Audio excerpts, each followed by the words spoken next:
Salut à toutes et à tous et bienvenue dans cette vidéo dans laquelle on va évidemment se parler de OneDrive. Avant de commencer quand même, vous le savez sans doute, mais on a déjà dépassé les 10 000 abonnés et en fait à l'heure où je vous parle on en est même plus à 13 000, donc merci énormément. Et comme on voulait marquer le coup, pour vous remercier aujourd'hui on vous fait gagner un Surface Laptop 1. Alors évidemment, on n'en a pas 10 000, ni encore moins 13 000, et donc on va faire un tirage au sort, tout simplement, vous connaissez le principe. Vous avez jusqu'au 20 mai pour participer. Pour cela, il vous suffit de vous abonner à notre chaîne YouTube Microsoft Expert Zone France, de nous suivre sur Instagram, @ExpertZoneFrance, de taguer un ami que ça pourrait intéresser dans le post Instagram concernant le concours, et enfin de partager ce post dans une story. Ensuite, nous, de notre côté, on effectue le tirage au sort le 20 mai, et on envoie le Surface Laptop 1 au gagnant. Bonne chance. Ok, on va pouvoir commencer et avant toute chose, je vais vous montrer comment paramétrer d'abord OneDrive et ensuite je vous montrerai quelques astuces. Donc si vous avez déjà paramétré OneDrive, n'hésitez pas à aller cliquer dans les liens de chapitrage dans la description pour accéder plus rapidement à ces quelques astuces. C'est parti! Alors on peut rappeler brièvement ce qu'est OneDrive. C'est tout simplement la solution de stockage en ligne sécurisée proposée par Microsoft. Le stockage en ligne, d'une manière générale, vous savez comment ça fonctionne, hein. Ça vous permet d'enregistrer des fichiers personnels sur des serveurs en ligne, de sorte que si un problème survient sur votre ordinateur, vous ayez toujours accès à ces fichiers via Internet. Et donc avec OneDrive, vous bénéficiez du stockage en ligne qui vous permet d'accéder à tous ces fichiers où que vous soyez et que ce soit sur PC, Mac, tablette ou smartphone, d'une sauvegarde de secours si un disque dur est HS ou tout simplement pour vous permettre de gagner de la place sur votre ordinateur ou votre smartphone avec différentes formules allant de 5 Go dans la version gratuite de OneDrive et jusqu'à 6 Tera dans la version la plus complète, c'est-à-dire celle qui est incluse avec Microsoft 365 Family. Je vous laisse cliquer sur le lien dans la description pour aller voir les différentes offres qui sont possibles avec Microsoft 365 avec, comme je le disais pour la version famille, 1 Tera de stockage en ligne par personne pour vous et donc pour 5 personnes supplémentaires, celles qui composent votre cercle familial sur votre compte Microsoft. Comme d'habitude, petite vidéo explicative si vous ne savez pas de quoi je parle en cliquant sur le lien qui apparaît juste ici. Alors maintenant on va passer à la phase paramétrage. Pour cela il vous suffit d'aller dans l'explorateur de fichiers, raccourci Windows plus E. Puis dans le navigateur de dossier à gauche, vous devriez voir apparaître cette icône avec marqué OneDrive.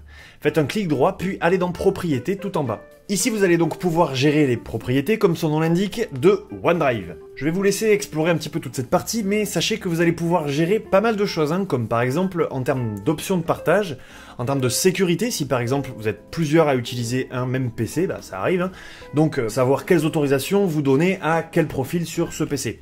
Ou même en termes de présentation dans l'onglet personnalisé qui optimisera la présentation de votre dossier OneDrive en fonction du type de fichier que vous comptez y mettre. C'est-à-dire que vous allez avoir des présentations différentes en fonction de si vous mettez beaucoup de vidéos ou beaucoup de musique ou des images, etc.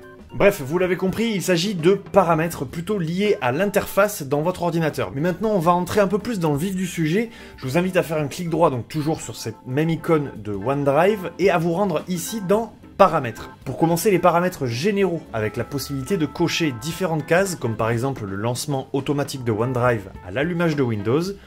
Vous pouvez également suspendre automatiquement la synchronisation si par exemple vous utilisez le partage de connexion avec votre téléphone, donc pour éviter d'utiliser trop de données internet sur votre forfait téléphone. Dans l'optique que vos fichiers ne prennent pas trop de place sur votre ordinateur, vous avez la possibilité de les enlever de votre ordi et de les garder uniquement sur OneDrive, puis de les télécharger uniquement lorsque vous avez besoin de les utiliser.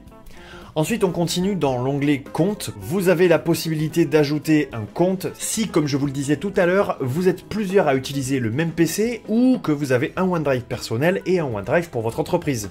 Toujours dans l'optique de libérer un peu d'espace sur votre PC, vous pouvez sélectionner les dossiers que vous voulez garder en permanence sur cet ordi et les dossiers que vous n'utilisez que très rarement et qui peuvent rester uniquement sur OneDrive.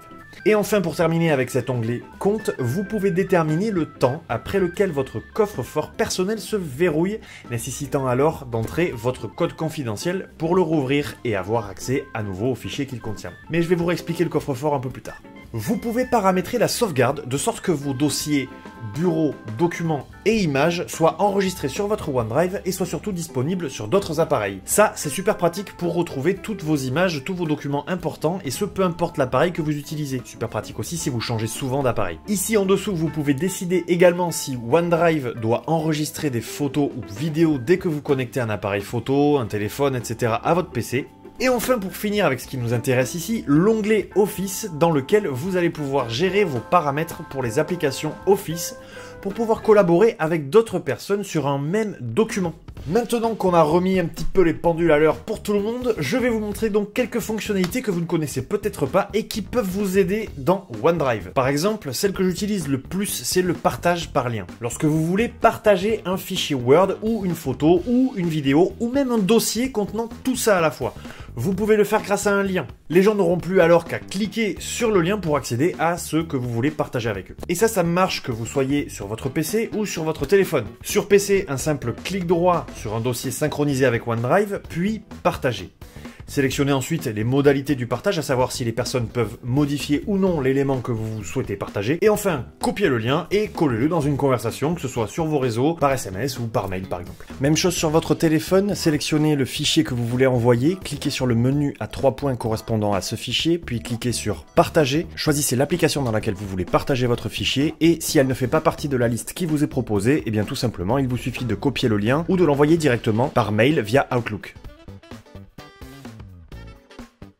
On en a déjà parlé dans une précédente vidéo que je vous invite à aller voir si ce n'est pas déjà fait, mais vous avez, grâce à OneDrive, un dossier qui s'appelle Coffre-fort et qui se verrouille de manière très sécurisée. Ici sur mon téléphone, je déverrouille directement grâce au lecteur d'empreintes digitales. Évidemment, si votre téléphone ne bénéficie pas de la technologie, vous avez aussi la possibilité de verrouiller et déverrouiller grâce à la double vérification par SMS ou par mail. Ou bien encore plus sécurisé, ce que j'utilise personnellement, qui est l'application Microsoft Authentificator. En fait, dès que quelqu'un va essayer d'accéder à mon coffre-fort OneDrive, je vais recevoir sur mon téléphone une notification, il ne me restera plus qu'à approuver ou refuser. Bon là évidemment, vu que le quelqu'un qui essaie de se connecter c'est moi, je vais approuver et ça va me demander mon empreinte digitale. Encore une fois, si vous ne bénéficiez pas de la technologie, vous aurez un code confidentiel à rentrer. Là c'est niveau James Bond, ok? Notez simplement que le nombre de fichiers que vous pouvez mettre dans votre dossier coffre-fort dépend en fait de l'offre que vous choisissez. Vous avez la version gratuite et la version dite standalone dans lesquelles vous ne pourrez mettre que 3 fichiers maximum. Et pour les abonnements Microsoft 365 personnel et famille, alors là c'est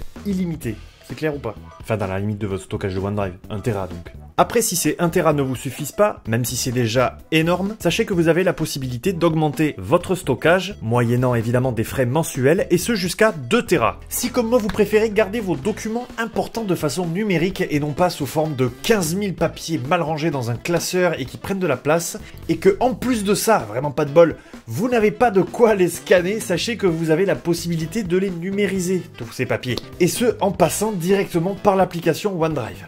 Ça se passe sur votre téléphone, il vous suffit d'ouvrir l'application OneDrive et d'appuyer sur le logo d'appareil photo en bas à droite et vous constatez ce cadre bleu là qui se met en place autour de ce que l'appareil reconnaît comme étant un papier. Alors ça peut être un papier mais ça peut être aussi par exemple une carte de visite, ça peut être votre carte d'identité. D'ailleurs dans le coffre-fort vous avez un encart réservé à votre carte d'identité, votre passeport, etc. Bref, prenez votre photo et là vous constatez que le recadrage se fait automatiquement. Bien sûr, si la reconnaissance automatique du document ne s'est pas faite correctement, vous pouvez venir faire correspondre les coins du recadrage automatique avec celui-ci. Une fois que vous avez bien perfectionné votre recadrage, il ne vous reste plus qu'à confirmer, puis éventuellement cliquer sur ajouter si vous voulez constituer un PDF de plusieurs documents. Ensuite, utilisez la fonction filtre pour rendre votre document le plus lisible possible.